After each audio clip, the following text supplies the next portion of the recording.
Hello friends, welcome to again my YouTube channel VC Classes. Today I am going to teach you a very important topic, active and passive voice.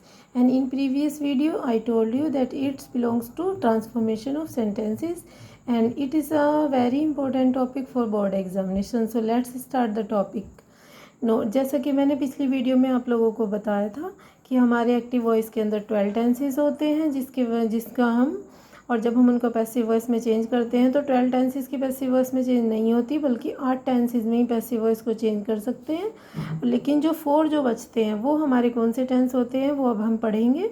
उसमें होता है हमारा कि इन निम्न 4 tenses के वाक्यों की पैसिव वॉइस नहीं बनती है, जैसे future continuous tense, present perfect continuous tense, past perfect continuous tense and then future perfect continuous tense. तो स्टूडेंट्स इन 4 सेंटेंसेस में हम जब से पैसिव वॉइस हम इनको चेंज नहीं कर सकते हैं। तो अब हम स्टार्ट करेंगे रूल्स फॉर पैसिव वॉइस, यानी कि पैसिव वॉइस के लिए रूल्स कौन कौन से हमें फॉलो करने हैं। फर्स्ट है interchange of subject and object. जब हम एक्टिव से पैसिव वॉइस बनाते हैं तो सबसे पहले सब्जेक्ट और ऑब्जेक्ट का इंटरचेंज हो जाता है, यानी कि अगर सब्जेक्ट में आई वी यू दिया हुआ है तो ऑब्जेक्ट में मी अस यू हो जाएगा।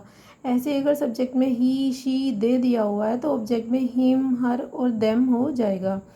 तो सबसे पहले अब हम अपना टेंस पढ़ेंगे, प्रेजेंट इंडेफिनिट टेंस। इस टेंस का हम पैसिव वॉइस के रूल्स पढ़ेंगे। सबसे पहला हमारा अफर्मेटिव में, तो हमारा क्या बनेगा, object as a subject plus is am are plus verb की third form plus by plus subject as an object.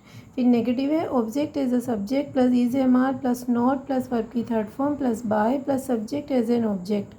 And then interrogative का फर्स्ट टाइप है is am are plus object as a subject plus verb की third form plus by plus subject as an object question mark. And next है second type, question word plus is am are plus object as a subject plus verb की third form plus by plus subject as an object plus question mark.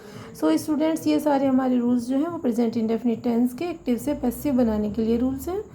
Who वाले sentences का जो rules होता है वो थोड़ा सा अलग हो जाता है। हम सबसे पहले में हु का बाय हुम बना लेते हैं, फिर इज एम आर लगाएंगे यानी कि अपने टेंस के अकॉर्डिंग हेल्पिंग वर्ब लगाएंगे, उसके बाद ऑब्जेक्ट एज अ सब्जेक्ट लिखेंगे, फिर देन वर्ब की थर्ड फॉर्म और क्वेश्चन मार्क पुट करेंगे।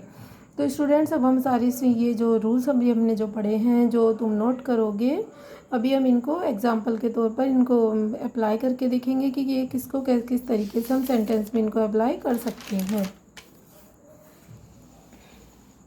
फॉर एग्जाम्पल, फर्स्ट एग्जाम्पल है जैसे the Hunter kills a tiger. हमें किसी भी टेंस को अगर पहचानना है कि वो कौन सी टेंस से बिलोंग करता है तो हम उसके वर्ब पे कॉन्सेंट्रेट करेंगे।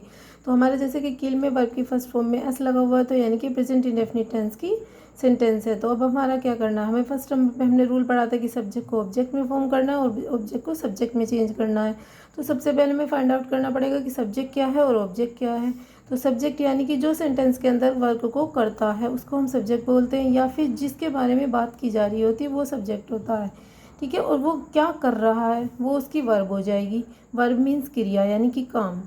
फिर उसके बाद है फिर उसके बाद आता है हमारा ऑब्जेक्ट कि उसने क्या किया है, वो हमारा ऑब्जेक्ट हो जाता है। फिर तो अब हम क्या करेंगे, सब्जेक्ट को ऑब्जेक्ट में बना लेंगे और ऑब्जेक्ट को सब्जेक्ट में लिख देंगे। तो हम फर्स्ट नंबर पे लिखेंगे अ टाइगर। टाइगर अब इस टाइम हमारा नया सब्जेक्ट बन गया है, तो इसके अकॉर्डिंग हम is helping verb present indefinite की पैसिव वॉइस के अकॉर्डिंग हेल्पिंग वर्ब लगाएंगे, फिर वर्ब की थर्ड फॉर्म लगाएंगे, किल की थर्ड फॉर्म हो जाएगी किल्ड, उसके बाद बाय लिखेंगे, बाय के बाद हम अपना नया वाला ऑब्जेक्ट लिख देंगे। तो हमारा क्या हो जाएगा, tiger is killed by the Hunter. I hope students you will like this video and you will understand very clearly. बहुत अच्छी तरीके से तुम इसको समझोगे।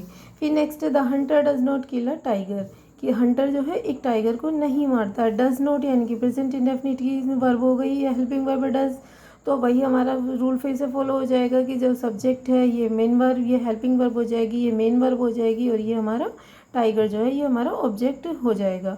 तो ऑब्जेक्ट फिर से आगे आ जाएगा a tiger is not killed. जैसा कि हमारे रूल्स में लिखा हुआ है कि हमें जो है अपने रूल्स में ये फॉलो करना है कि object as a subject plus is am are plus not plus verb की third form plus by plus subject as an object. तो हम अपने रूल्स के अकॉर्डिंग ही चलते रहेंगे। फिर इसके अब हमारा हो जाएगा, तो इस तरह से हमारा बन जाएगा tiger is not killed by the Hunter. फिर नेक्स्ट है does the Hunter kill a tiger, यानी कि इसका जो हमारा डज यानी कि हेल्पिंग वर्ब हमारी शुरू में आ जाएगी। तो ये इंटरोगेटिव का फर्स्ट टाइप सेंटेंस है, तो इसमें हमारी डज की जगह पर हम इज लिखेंगे। नया वाला ऑब्जेक्ट जो ऑब्जेक्ट है हमारा वो अब नया जो पुराना ऑब्जेक्ट है हमारा वो सब्जेक्ट बन जाएगा। तो इज़ अ टाइगर, किल का किल्ड हो जाएगा बाय द हंटर।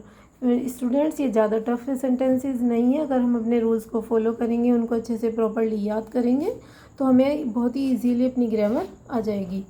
फिर नेक्स्ट है why does the Hunter kill a tiger, कि वाई के इंटरोगेटिव का ये सेकंड टाइप है, यानी कि जो क्वेश्चन वर्ड जिसमें गिवन होता है, तो वाई का वाई आ जाएगा। इज़ यहाँ पे हम अपने नए वाले ऑब्जेक्ट के अकॉर्डिंग नए वाले जो सब्जेक्ट बन के आया उसके अकॉर्डिंग रखेंगे। तो why is a tiger verb की थर्ड फॉर्म हो जाएगी killed by the hunter. So students, I hope you will like this video, and if you have any problem, please comment me in my comment box, and don't forget to subscribe this channel. Thank you very much.